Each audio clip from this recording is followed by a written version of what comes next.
दोस्तों, एक कहावत है, बड़े से बड़ा युद्ध उसके होने से पहले जीत लिया जाता है।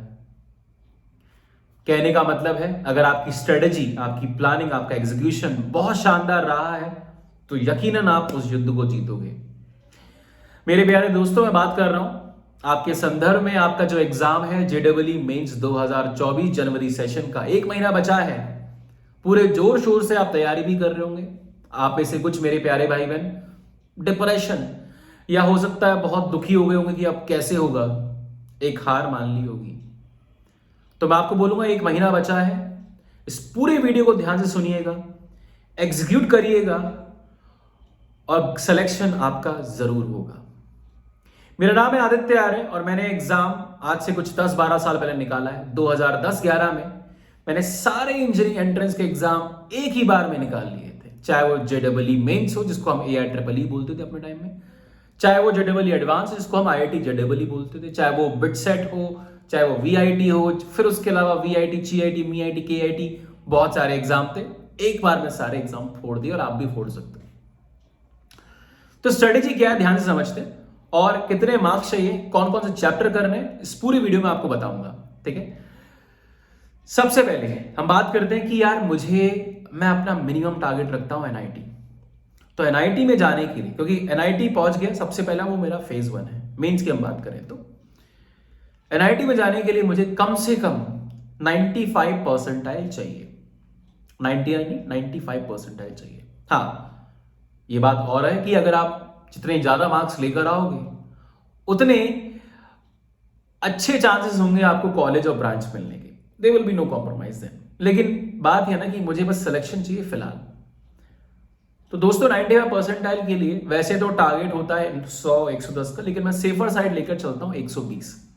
अगर आप 120 मार्क्स लेकर आते हो तो आपको NITs मिल सकते हैं फॉर श्योर।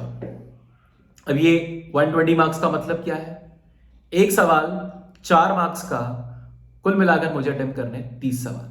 30 × 4 120। 30 सवाल का मतलब है हर पेपर में मैथ्स में 10, फिजिक्स में 10, केमिस्ट्री में 10 सवाल। कितने आएंगे मैथ्स में? 30 सवाल। अटेम्प्ट कितने करने होते हैं? 25। उन 25 में से मुझे 10 अटेम्प्ट करने हैं। ठीक है, एक छोटी सी प्लानिंग बताता हूं। 30 सवाल करने के लिए मुझे कितने घंटे मिलेंगे? 3 घंटे। 1 घंटे में 10 सवाल, यानी कि करीबन करीबन मेरे पास 6 मिनट होंगे। तो जो आपने दिमाग में कहीं से सुन लिया कि मुझे 2.5 मिनट में पेपर लगाना है, वो उन लोगों के लिए है जो टॉप करने वाले हैं। तो अगर आपके लाले लगे हुए हैं कि भैया पहले तो सिलेक्शन करवा दो, तो 2.5 मिनट का टंटा जो दिमाग में लगा रखा है वो हटा देना। आप लोग समझ में आया? तो आपके पास है हर सवाल को 6 मिनट, यानी कि हर 6 मिनट में आप यकीन मानिए आपको सवाल निकालना है। ये तो ये पहली बात। अगर आपको एक और अच्छी NIT की तरफ बढ़ना है तो 97-98 परसेंटाइल की हम बात करेंगे, यानी करीबन करीबन 160 मार्क्स की हम बात करें। 160 मार्क्स का मतलब हो गया 40 सवाल। 40 सवाल का मतलब कितना हुआ? आप कुछ 13 सवाल लगाओगे पर सब्जेक्ट। ठीक है, ये एक प्लानिंग हो गई। तो आपको समझ में आ रहा है कैसे कैसे आपको आगे बढ़ना है।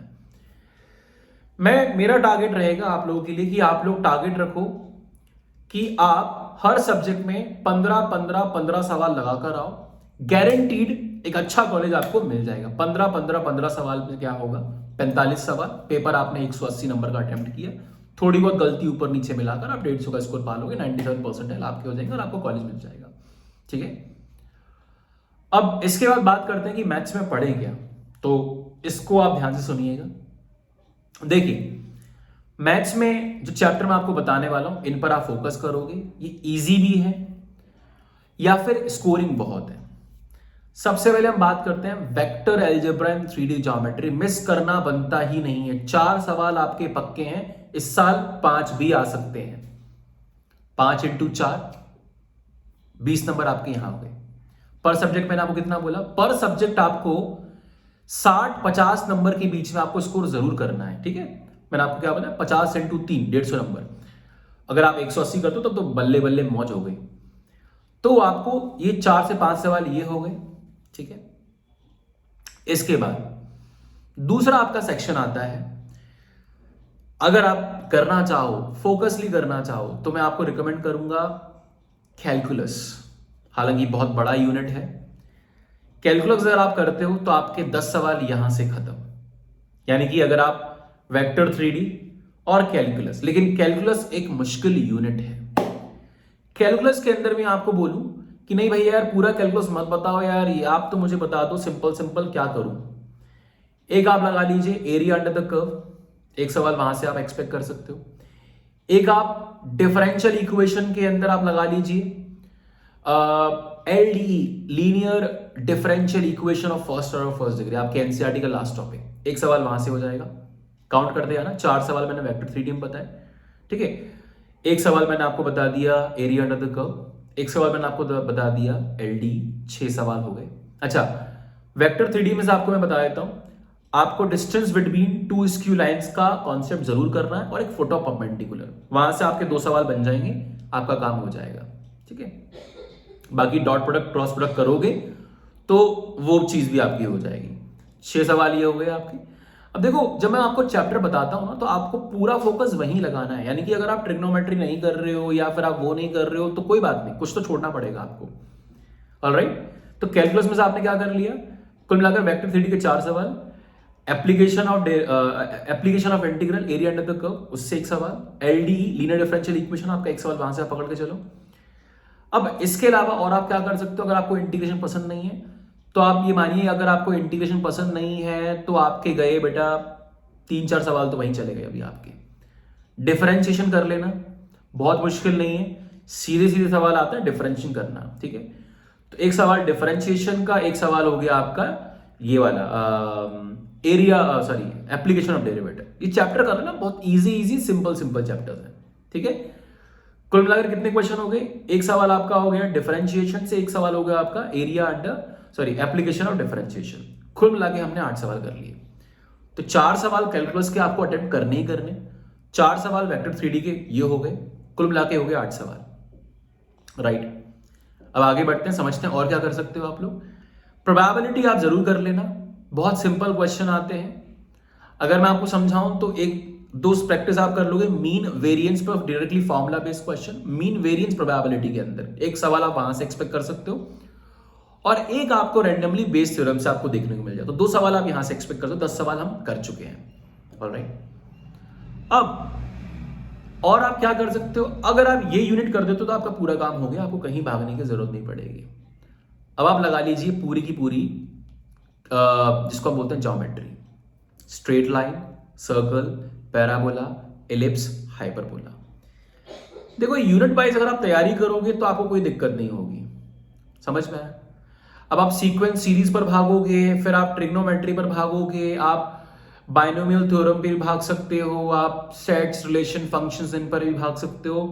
लेकिन आप देखो ऐसा है कि अगर आपको बेसिक नॉलेज है तो चांसेस हैं कि इन चैप्टर से आपका सवाल लग जाए। मैं ये नहीं बोल रहा हूं छोड़ दो, मैं बस इतना बोल रहा हूं कि जो चैप्टर मैंने आपको बताया उन पर आप फोकस करिएगा। ये हुआ आपका मैथ्स का बात, फटाफट से रिपीट करता हूं। वेक्टर 3D 4 सवाल, फिर आपका हो गया डिफरेंशिएशन और एप्लीकेशन ऑफ डेरिवेटिव, वहां से 2 सवाल, कुल मिलाकर 6 हो गए। फिर आपका एरिया अंडर द कर्व, वहां से 1 सवाल। फिर इसके अलावा आपका डिफरेंशियल इक्वेशन, वहां से लीनियर डिफरेंशियल इक्वेशन का 1 सवाल। इसके अलावा प्रोबेबिलिटी के 2 सवाल, ये हो गए 10। इसके अलावा 5 सवाल आपके आएंगे ज्योमेट्री से, straight line, circle, parabola, ellipse, hyperbola, अच्छे से करना, इन्हीं पर आप फोकस करो। चैप्टर वाइज बताऊं तो मैंने आपको बहुत चैप्टर नहीं बताया, 50% से कम आपको सिलेबस बताया, ठीक है। 50% से कम सिलेबस आपको बता रहा हूं। अब बात करते हैं केमिस्ट्री के लिए। केमिस्ट्री देखो मैं आपको बोलूंगा कि आप 30 में से ना जो आपके पास बचे हैं 10 दिन डेडिकेटेडली फोकस कर दो सिर्फ एनसीईआरटी के ऊपर। एनसीईआरटी पर फोकस करो 10 दिन बस, कोई और एक्स्ट्रा किताब लगाने की जरूरत भी नहीं है। आपका मन करेगी भैया मैं पीवाईक्यू लगाऊं नहीं लगाऊं, बात की बात है। सबसे पहले एनसीईआरटी को चार्ट मारो, आप समझ में आ रहा हो ना, आप हृदय में उतार लो, सिंपल बोलूं तो आपको पूरी की पूरी एनसीईआरटी आप खा जाओ केमिस्ट्री, और कोई बुक करने की जरूरत नहीं है, 10 दिन लगेंगे, ठीक है। अब बात करते हैं फिजिक्स के ऊपर। फिजिक्स का सिलेबस भी बहुत बड़ा है, बहुत सारे आप में से लोगों को डर लगता है काइनेमेटिक्स के ऊपर, लेकिन मैं आपको वो चैप्टर बताता हूं जो मैंने आपको एक बार बता दूं। केमिस्ट्री क्यों बोला, केमिस्ट्री स्कोरिंग बहुत है, आप 15 से 20 मिनट में 50% ऑफ द पेपर कर लोगे, ठीक है। इसीलिए केमिस्ट्री जितना स्ट्रांग होगा आपका स्कोर बहुत बूस्टअप हो जाएगा। एनसीईआरटी भी करोगे तो हो सकता है आपका 15 क्या 20 का भी टारगेट अचीव हो जाए मेंस के अंदर। अब बात करते हैं फिजिक्स के अंदर। फिजिक्स के अंदर आप तो एक तो मॉडर्न फिजिक्स, ठीक है, एक आपका हीट और थर्मोडायनेमिक्स, एक आपका रे और ऑप्टिक्स, ये 3-4 यूनिट आपको करनी है। 12-13 सवाल आपके कंफर्म यहां से हो जाएंगे। मैं फिर से रिपीट करता हूं, मॉडर्न फिजिक्स जहां से आप 4 से 5 सवाल एक्सपेक्ट कर सकते हो। इसके अलावा आपको फोकस करना है हीट और थर्मोडायनेमिक्स, जहां से 3 सवाल आप एक्सपेक्ट कर सकते हो। उसके अलावा आप जा सकते हो रे ऑप्टिक्स, ऑप्टिक्स जो हम बात कर रहे हैं, वहां पर आप 3 सवाल वहां से एक्सपेक्ट कर सकते हो। कुछ 12 सवाल आप यहां से एक्सपेक्ट कर सकते हो।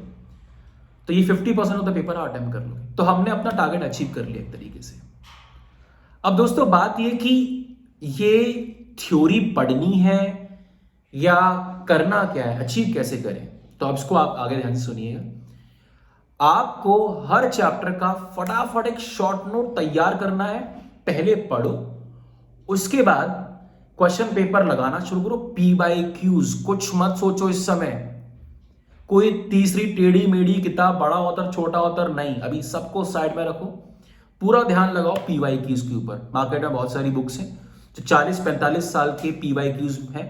इनमें आपको करीबन मैं आपको अगर रफली आइडिया दूं तो आपको इन 45 सालों में कुछ 15-20 हजार PYQs बड़े आराम से बहुत सारे मिल जाएंगे। ऑनलाइन भी उपलब्ध हैं, तो आप वो भी कर सकते हो। अब यहां पर मैंने आपको क्या बोला, 10 दिन आप पूरे लगा दो केमिस्ट्री के लिए, दिन रात उसकी एनसीईआरटी को चार्ट मारो और जितने क्वेश्चन आप लगा सकते हो PYQs के वो फोकस कर दो 10 दिन इसके लिए। ऑलराइट, आप 10 दिन लगा सकते हो मैथ्स के लिए और आप इस तरीके से डिवाइड कर सकते हो 10 दिन फिजिक्स के लिए। एक महीना आपके पास, तो आपको बहुत स्ट्रेटेजिकली इक्वली डिवाइड करके चलना है।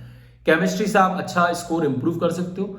मैथ्स में मैं आपको बोलूंगा कहीं ना कहीं maths is more simple than physics, ये आपने भी एक्सपीरियंस किया होगा। तो इसी ऑर्डर में मैंने आपको चीजें बताई हैं कि केमिस्ट्री आप स्कोर कर सकते हो, मैथ्स में अगर आपको कॉन्सेप्ट समझ में आ गया तो आप अटेम्प्ट कर सकते हो।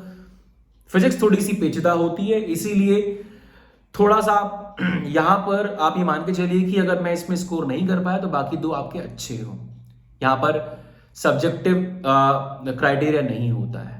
ऑलराइट, तो आप क्या करोगे, 10 दिन बहुत अच्छे से आपको क्या करना है, मैथ्स चैप्टर कितने बताया मैंने आपको, कुछ 10-12 चैप्टर बताया। मैं आपको फिर से बता दूं, vector, 3D, application of derivative, application of integration, differential equation, फिर 5 चैप्टर मैंने आपको बता दिए ज्योमेट्री के और एक प्रोबेबिलिटी वाला। तो कुछ 12 चैप्टर मैंने आपको बताया 10 दिन में पूरे हो जाएंगे। एक दिन में एक चैप्टर करो, बड़े आराम से PYQs लगाओ, टारगेट रखो, जितने PYQs लगा सकते हो लगा लीजिए।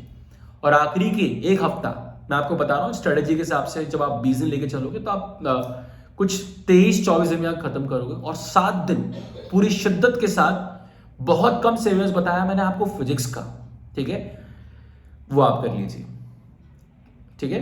तो इस तरीके से आप पूरे 1 महीने में पूरा सिलेबस खत्म कर दोगे। आप 97% आपके यकीनन आएंगे। अब बात होती है कितना वक्त लगेगा मुझे इसको करने में, एक दिन में कितना वक्त लगेगा, तो मैं आपको बोलता हूं कि आप करीबन 12 घंटे तो आप पकड़ के चलो। 12 घंटे जब मैं बोलता हूं तो 12 घंटे सुस्ती के साथ नहीं, ढीले ढाला नहीं कि थक गए हैं, लेट के सवाल लगा रहे हैं।